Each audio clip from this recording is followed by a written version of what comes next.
Success Insight shares the stories of the people with passion and drive who make things happen in the world. Here's your host, Howard Fox. Hello, everyone, and welcome back to the Success Insight podcast. Today's episode of Success Insight is another addition to our Outdoor Adventure Series. The Outdoor Adventure Series celebrates individuals and families, businesses and organizations that seek out and promote the exploration of the great outdoors. Our guest today is Benjamin Barakat. Benjamin is an award-winning astrophotographer, Milky Way enthusiast, and workshop facilitator. He's also a real estate and architecture photographer who offers high-end photography, drone, and 360-degree virtual tours. And he resides in Basel, Switzerland, with his wife and their newborn child. Benjamin, welcome to the Success Insight podcast. Hi, Howard. Thank you for having me on the podcast today. It's an honor. I would have to say it's an honor for me to have you on the podcast because as I began my exploration of astrophotography, Milky Way photography, your work was one of the first that I had seen. And I thought, this is like really cool stuff because I've done photography before. It's how I paid my way through school. But when I began down this path of learning how to do Milky Way photography, I mean, your work was like, oh my God, if I can be as good as this guy, this is good. This is going to be fun out here. So I would love, if you could share a little bit about your background and how you got into this, astrophotography area, because you're doing quite a bit with it right now. I guess my journey into photography began about a little over 3 years ago. And I'd actually done pretty much no photography up until then. A few years before that, I had moved to Switzerland to reside with my wife. And we live in a quite dark area. It's quite a dark Bortle scale. Pretty much every evening when we were outside, we would be watching the stars and obviously seeing the shooting stars and that type of stuff. And I was always kind of fascinated with the night sky, but I never knew one day I'd be taking photos of it. I just said to my wife, I was like, I would like to take photos of the stars. And I had no idea at the time what I was getting myself into, and I didn't have a camera. But shortly after that, I got lucky because my father had quite a good camera, a Canon system with all the lenses and everything. And basically he was not using it. It was just sitting in the cupboards in storage. Gathering dust, as they say here over here. Yeah.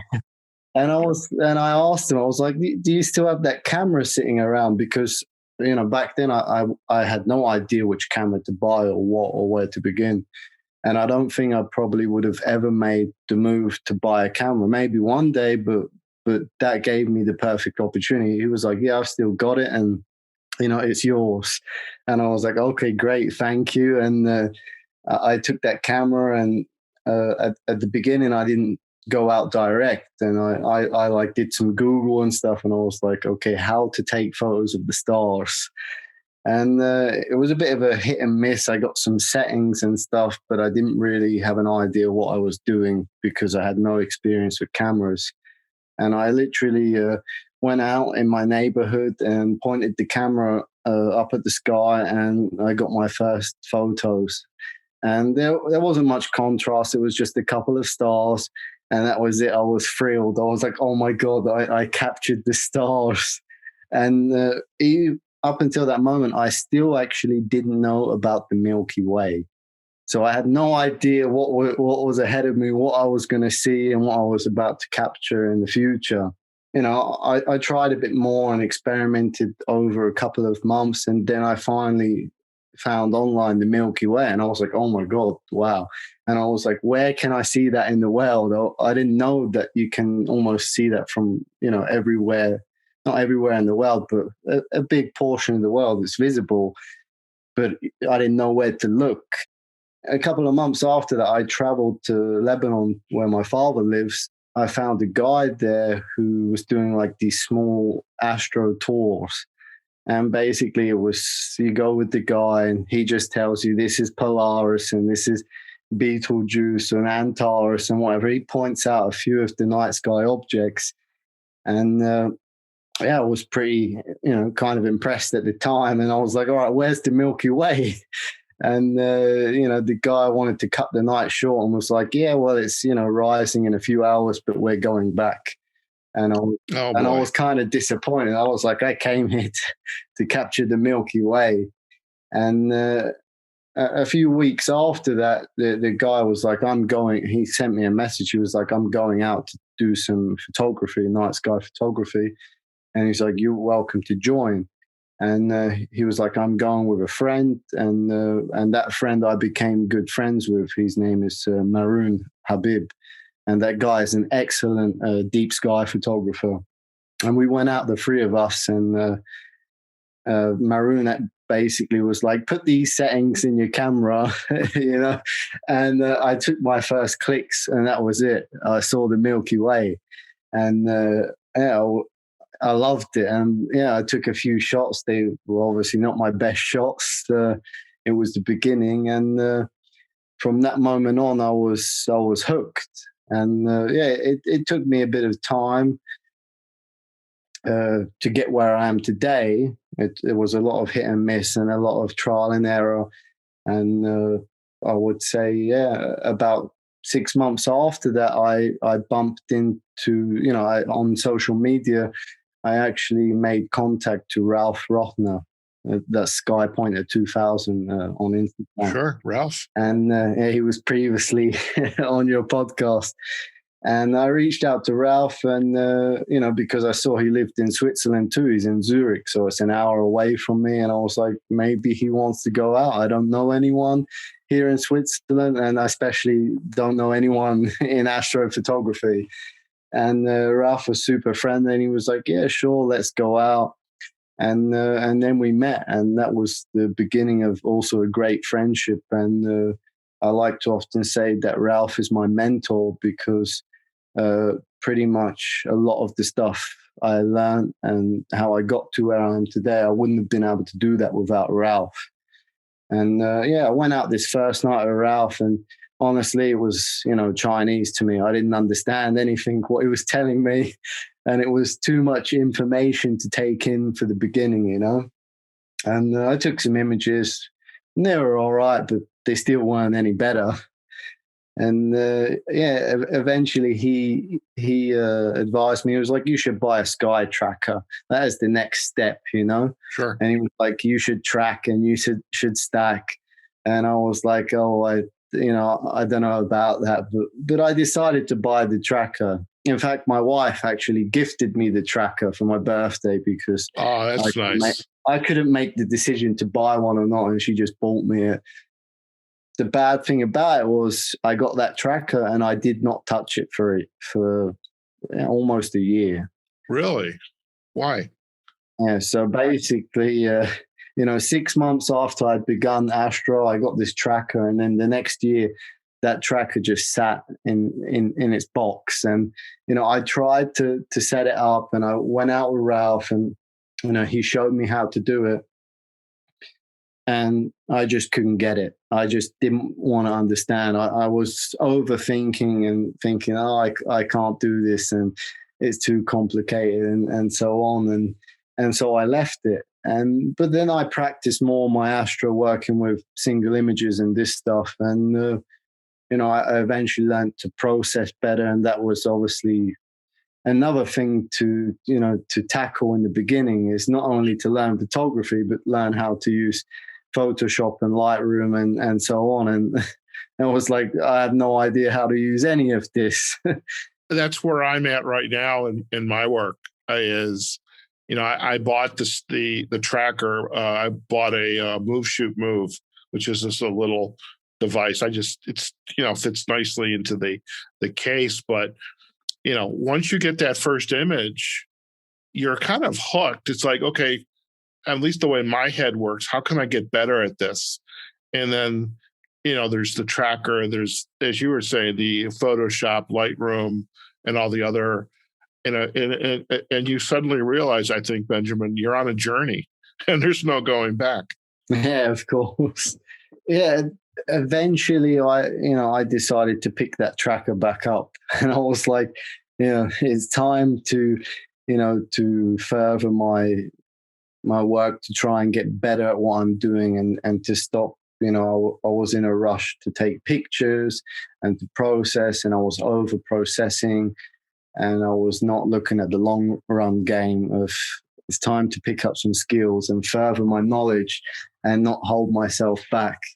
And then I tried a few more times with the tracker, and then I realized, what? This is the most easiest thing to do. It is the most simplest thing when you just take it simply and with the logic, and don't overthink and complicate things. And then since then I have not stopped tracking. But what I did not do even then was I still didn't stack. I was like, and Ralph kept recommending to me, kept saying, you should stack, you will reduce noise, you will be able to process better the images. And I was like, no, it's not for me. I stuck to doing a single image foreground and a single track sky. And, it was an improvement, but it was still not the improvement or the level that I have today. And I was actually a bit stubborn. I thought, that's not for me. I can't be bothered. I don't want to do that. You have, I gotta stop you for a second, Benjamin. In the coaching world, we have this thing called limiting beliefs. Okay, limiting beliefs, and that is, no, I can't. And what I love, obviously, is yes, I can do this. And when did you decide, like, you gradually got into photography, you bought the tracker, thank God after a year you pulled it out of the closet. Your wife was probably none too happy about that. I bought you this wonderful toy. I don't think she knew. Oh, okay. Well, she does now. And so, definitely the gradual nature of, your skills are we're going to share a lot of a number of your shots with our listeners, but your skills are very good. And what was that next insight that you had? Like, something, I am going to try to do the stacking.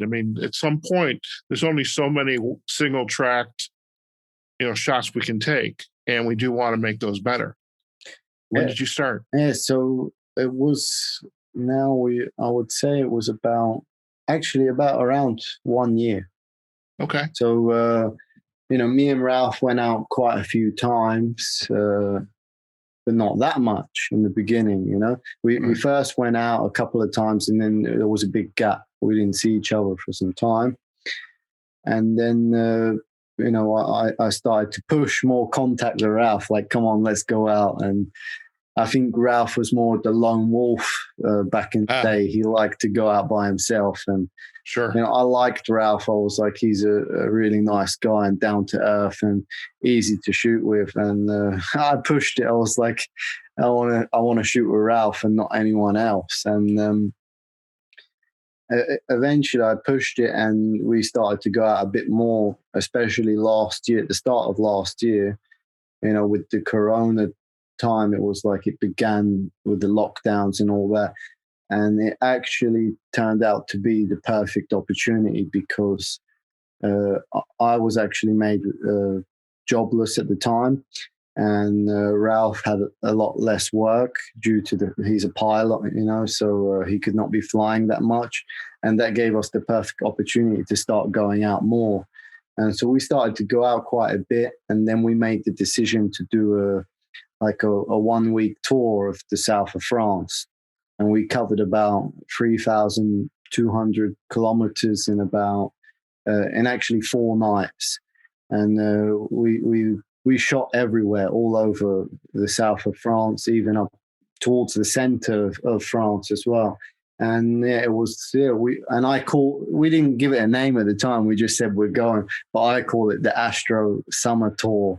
And I was like, that's going to be the new thing. I'm going to make sure Ralph comes with me, that we go every year on a summer Astro tour. that we make a trip. And during that tour, it was actually in June last year, we did that tour and we went out. And then I said to him, I was like, I am going to begin to stack now. I was like, I want to take multiple exposures. And there was not anything to learn. The only thing to learn was just to take more exposures of the same thing I'm doing. And of course, I didn't have an idea. I was like, how do I stack? It turned out it was actually very easy and a very easy thing to do. And Ralph showed me that too. And from that moment on, I never went back. I mean, if I'm shooting, in the dark night, a foreground, I will definitely stack. There's no doubt about it. I cannot not stack. And the sky, of course, also I like to stack too. But if I ever did shoot a blue hour foreground, then I might skip stacking because I think the image would be exposed enough at a low ISO, and there's no need to reduce any noise. But yeah, I definitely can't go back anymore since then. Once you learn, I'm at the point now as I'm starting to stack. I'm not good. I'm just getting into the Adobe Photoshop now. So I have my stacking program. I use it's called Deep Sky Stacker. I know there's a couple others, but what I love about your story, Benjamin, it's kind of gradual, baby steps, and at some point you reach this point internally for you. It's like, okay, I'm ready to do this. I'm ready. It's kind of like it's kind of like there's just a lot going on in our heads, so to speak. And at some point you just make a decision, I'm ready. And you just go and start doing it and you realize this is great. And then you never go back. I love that. Yeah, exactly. How does your wife feel about this hobby of yours? Obviously with the new baby, there's a lot of time devoted to, taking care of your little girl. Has she joined you in any of these outings, or is it pretty much solo for you, or maybe perhaps you go out with Ralph? Well, actually, in the beginning, in the first year, she did join me on a few nights, and I got some pictures of us under the Milky Way, actually in Lebanon.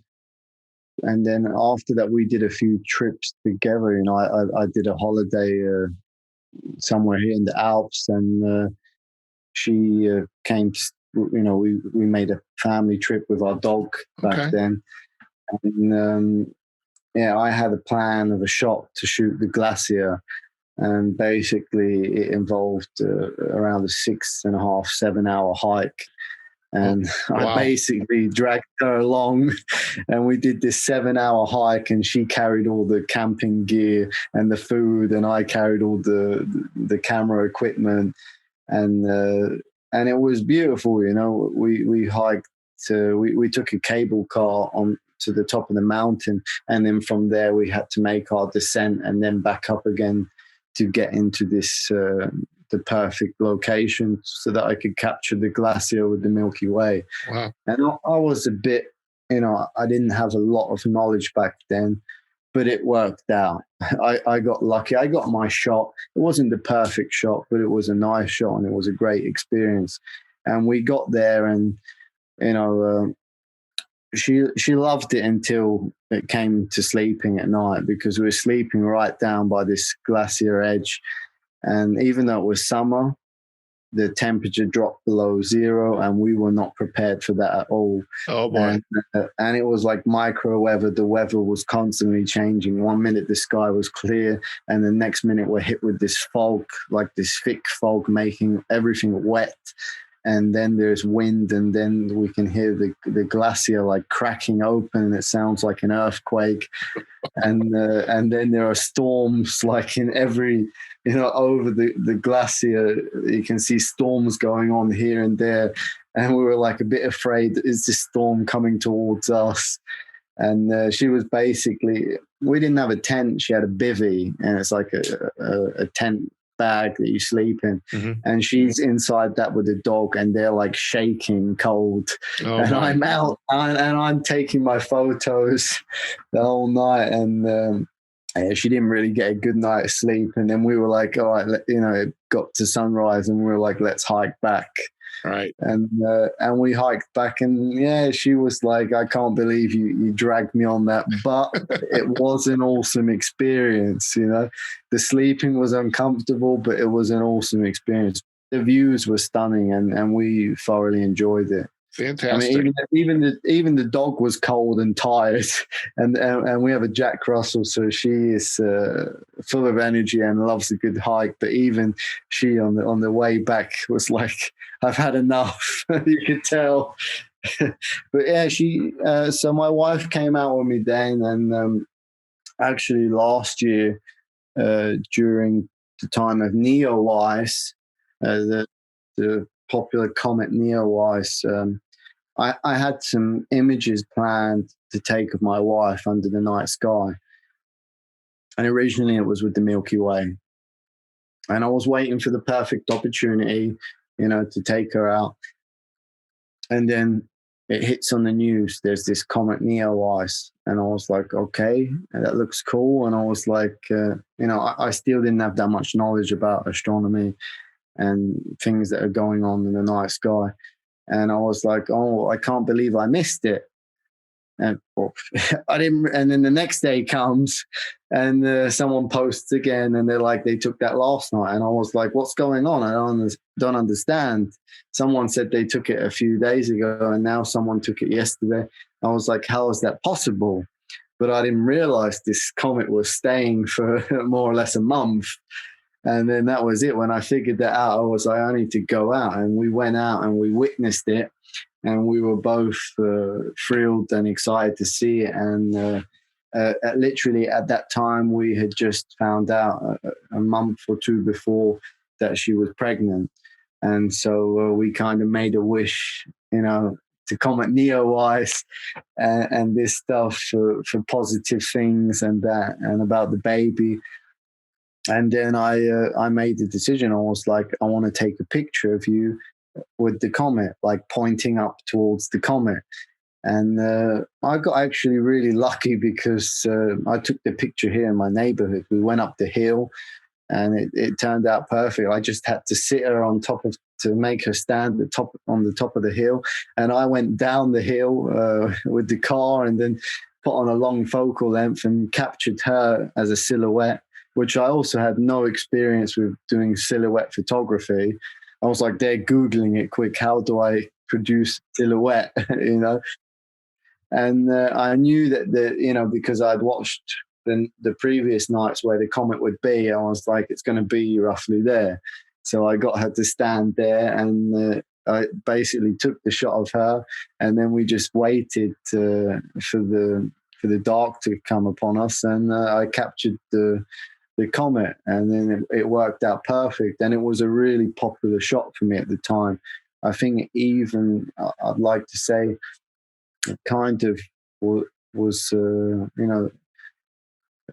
big kickoff for me where I started to get a bit more social engagement and I guess some kind of publicity. It made it to I didn't get an official A-pod, but I got featured on Astronomy of the Day on their Instagram, and that with the picture, and it went on some blogs and this. It went a little bit viral and stuff, and everywhere featured it, and it was awesome. I was like, it turned out even better than I had expected. See, that's the wonderful nature of this. You have this idea of what I want to take, and all of a sudden, you've produced it, you have this big wow, and then you share it on the social sites, and the next thing you're making friends from all over the world. And I mean, I think that was probably about the time that I discovered your work, because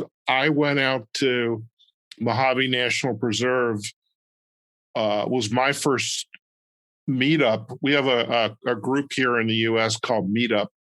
And it's, everything from, cooking, hiking, speaking, but there was also a dark sky photography meetup group. And so that was the first time I went out to Mojave, and there were people taking the Neowise, which I couldn't see with my eyes.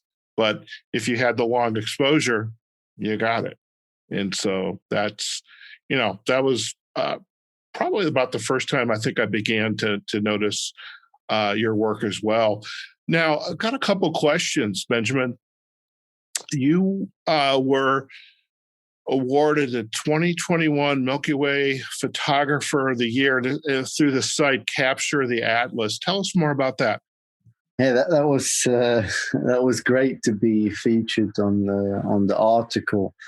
I had seen it before, but I wasn't I wasn't that informed about it and that stuff. And Dan is the guy who's running the blog, and he is he is Capture the Atlas. And we had been also in contact in that and talking about Astro and this stuff. And and then he just dropped me a message one day and was like, "Did you check your emails?" And I was like, "Yeah." And he was like, "I sent you an email like a while ago asking you if you want to be featured in this year's edition." And I was like, "Oh, I didn't even see it." And then I had to look in the spam and I found it, and I was like, I was thrilled, and I was like, "Of course, I want to be in it." And yeah, I mean, then I did a little bit of research, and I was like, oh, this article in the previous years has been, has gone to Forbes and some other big media outlets, like it's been refeatured. And I was like, that sounds great, I mean, I need the publicity. I'm trying to get my images out there. So, of course, I want to be a part of this. And I didn't know what to expect from it at first. I was like, it's a great achievement and that stuff, but I didn't know what else to expect. And then it was released, and then I noticed they featured the same thing in the Daily Mail in UK. And since I'm half English, I was like, oh, I'm glad the English mentioned it. It wasn't about me specifically, but it was about all of us that were featured in the blog. Yeah, definitely. There were some wonderful images there, and we'll provide a backlink to that to the website so they can see yours and some of the other images. But some amazing work, and there was actually a couple in my backyard. So I have some things to do in my near future. Now, you and Ralph recently went on another holiday together. First, if you'll share a little bit about that, but there was also this picture. I don't know if it was you or Ralph's comment about this cavern that you shot. You were inside this like cave, and there's people living in the cave. And then you have the shot of the Milky Way. So share a little bit about this holiday and that particular image. That was an amazing image. In fact, that would be one that I would love to share with our listeners on our show notes. So tell us some more about that. Yeah, so me and Ralph, we made, I asked him, I was like, when are you free? This year, when's your holiday? I was like, are we going to do another summer Astro tour? So the part 2, and he told me his dates. And originally we decided to go to the Dolomites in Italy because we both never shot there before. And in the previous years, I actually wanted to shoot there, but every time I wanted to go, the opportunity just did not, it did not work out for me due to the weather or the timing. And this year we were like, all right, we're going to do Dolomites and let's hope for the best. And it was a bit, unsure because of the Corona situation. Where are we going to go? And, the rules are changing every week. And, we were like, is it going to work? And we heard, there's a curfew in Italy, which means we're going to have to hide in the night in the mountains somewhere and not be seen until the curfew is lifted in the morning. And that was the plan. And then we were constantly doing our research about the places we're going. And it turns out there was still a lot of snow in the Dolomites. And that would have mean that the hiking path, when would normally be 3 hours, is now turned into 6 hours because the road up to the hiking starting point is blocked with snow. Oh my! And Ralph is always like, "Yeah, well, I'll get the snowshoes out. Let's do it." And I am a bit lazy, and I was like, "I don't know if I really want to do that hike, you know." And my wife is really, she's the best, and she is, super flexible. And she made the sacrifice. She was like, "I'm going to skip school this week and you can go and do your trip because I know that means a lot to you." And that was super nice of her. But the plan was to go to Italy. It's just that for us, it's a 6-hour drive. And then I made the joke to Ralph, and it was on my list to go to the Canary Islands, but it wasn't like on the urgent list, And I made the joke, and I was like, "What's with the Canary Islands? What's with La Palma?" And I said, actually, first, "What is with La Palma?" to Ralph. And he was like, "Let me check." And it turns out super easy with the Corona rules. We can just do a PCR, fly there. There's no rules, no quarantine, and we can basically do what we want for the week and come back. And it was a joke to me at first. I thought, I was like, Ralph's not going to agree, and my wife is probably not going to agree either. And then, I'm actually doing online school every day as well. So I was like, well, I need to get permission from them to leave as well. And Ralph is like, "Let's go." And he's like, "Let's not just go to La Palma, let's go to Tenerife as well." And I was like, okay. I was like, I need to get the permission. Anyway, fast forward, I got the permission from my wife, from my school, and I was like, "Let's do this."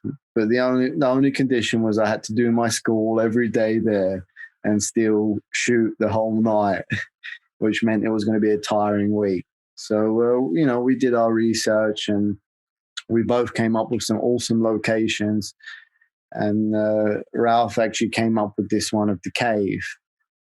And I saw that, and I was like, "Yeah, that is awesome. Let's do it." And we flew down to La Palma first, and we were lucky because the first night was forecasted clouds, but as the night began, it was actually not cloudy. And so we first went on top of La Palma to the observatories and we managed to capture some images there that night. And it was nice.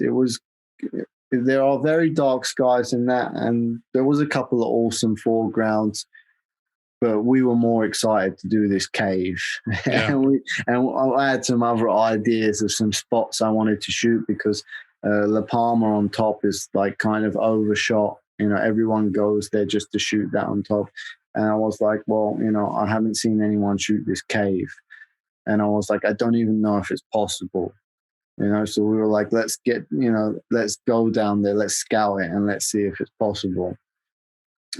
So we go down a few days later. We were actually hit with some kalima, which means that the Sahara dust was up in the air. And so the second night and third night were not so good. And we had some clear patches. We basically were driving all over the island looking for the clear bit of the sky to capture some images in them nights. But we were lucky because it cleared in some parts and it cleared at the cave. And so, we went down that day and in the daytime, and it was, the road was kind of closed and they were doing road works, and we had to do an off-road journey to get there. And then the road towards the end was horrible, like super steep. And we had this really bad car rental that was like useless at getting up hills. Oh boy.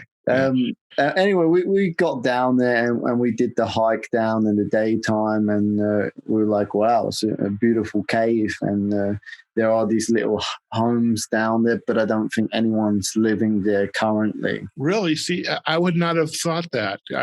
It looks like people were living there. I mean, that was my perception. So that's a surprise for me. Yeah, I mean, there was one, but there were people inside in the day, but when we came back, there wasn't. And anyway, we went down, we get out our photo pills and we check, and what do you know? It lines up exactly like we had in mind.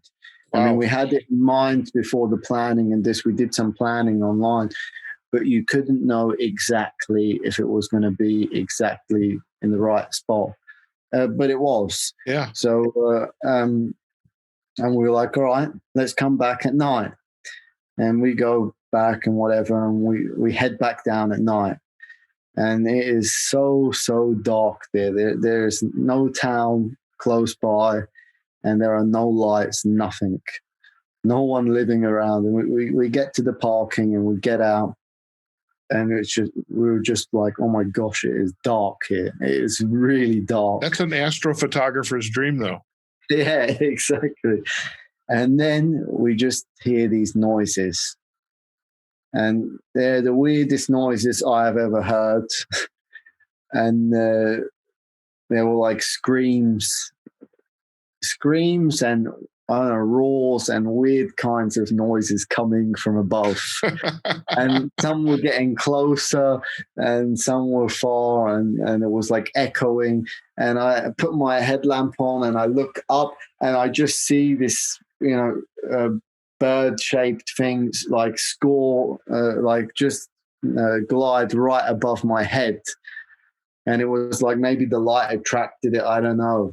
And that was it. You just hear these birds going crazy, like flying all directions towards us. And they didn't hit us, but it sure felt like they were trying to hit us. Well, the effort that, you and Ralph put into those shots are just amazing. And again, I would love if, when you share a couple of the shots, maybe the one you took of your wife up on the hill, this shot here, I think, some of your work, and this to really show our listeners this the amazing work that you're doing. I think that would be fantastic. That'd be fantastic. And by the way, I kind of shared this with Ralph when I interviewed him. I'm going to come over to Switzerland soon, and I'm going to make sure it aligns with when you guys are going out. But that sounds great. Now, are you starting to go beyond just the shooting? You're actually doing some workshops now, or building that part of your portfolio of work is to deliver some training, some workshops in astrophotography. Yeah, well, I would say now I'm shortly just after 3 years doing astro. And about after the first year and a half, I was like, I had the idea in my head I'd like to teach. But I was definitely not ready to teach. I was far from ready to teach, and I was absurd for coming up with the idea. But it was a good idea because I stuck with that idea. And eventually I was like, I came to begin. And about last summer, I began with my first few workshops. And it was definitely not the best time to begin with Corona and that, but what better time to begin? I was made jobless, and I was not actually made jobless. I actually decided to give up my job to pursue photography, and I was doing at the time real estate. And then when it got a little bit strict with the rules to Corona and that, I was like, I will cut down with the real estate and wait for things to be a bit better with the situation. And I was like, now I can, start to build a better portfolio and to try and push forward to making workshops. And I would say that really at the start of this year, it began and I started to get a lot more requests, and I started to plan a lot more workshops. And I'll say I'm still, in the beginning phase, but I'm definitely doing quite a few, and I love to do it because I get to spend the night out under the night sky. Whether I'm shooting or not, it doesn't matter, but teaching others is a good sense of purpose that I can share something And now that I actually did begin doing it, I'm like, now for me, I feel like it was the right time, because I feel like I definitely have a lot, to offer. I might not have everything to offer, but I can certainly teach anyone else to do what I'm doing. And that's what I'm offering everyone. Sure. Well, that's the beauty of this passion, Benjamin, is, you set out to learn, this type of photography. It was, you start with baby steps. You've little by little, you're accumulating knowledge and skills, and you're able to share that now with, perhaps even people like me. And even if you don't know everything, people who do know, and so you have other resources to go to. And I know from looking at the outdoor magazines, Outdoor Adventures, this whole idea of photography, nighttime photography, dark sky. I mean, it's becoming increasingly popular, and we all have cameras that are now pretty capable of taking these kinds of photos. And luckily, there's folks like you who are able to take, individuals who are interested to an even greater level than I thought possible. So that's a wonderful journey. And, really, I admire that. I mean, it's, the Corona kind of threw us for a loop last year, and you actually were able to, take where you were and just reinvent yourself into this really phenomenal area. And again, your skills and what you've accomplished are pretty amazing. And, for our listeners, when Benjamin shares some of these photos, much like Ralph's photos, not mine yet, but and you're going to go, wow, look at those. And how do you do that? And that's fantastic. Benjamin, if our listeners would like to learn more about you and your work, where are the best places for them to go? Well, I would say the first and best place is probably Instagram. That is where I'm posting most of my stuff, and the social place that I'm most active on. And my Instagram handle is Benjamin Barakat. Basically, just my name. And then there's also my website, which is www.benjaminbarakat.com.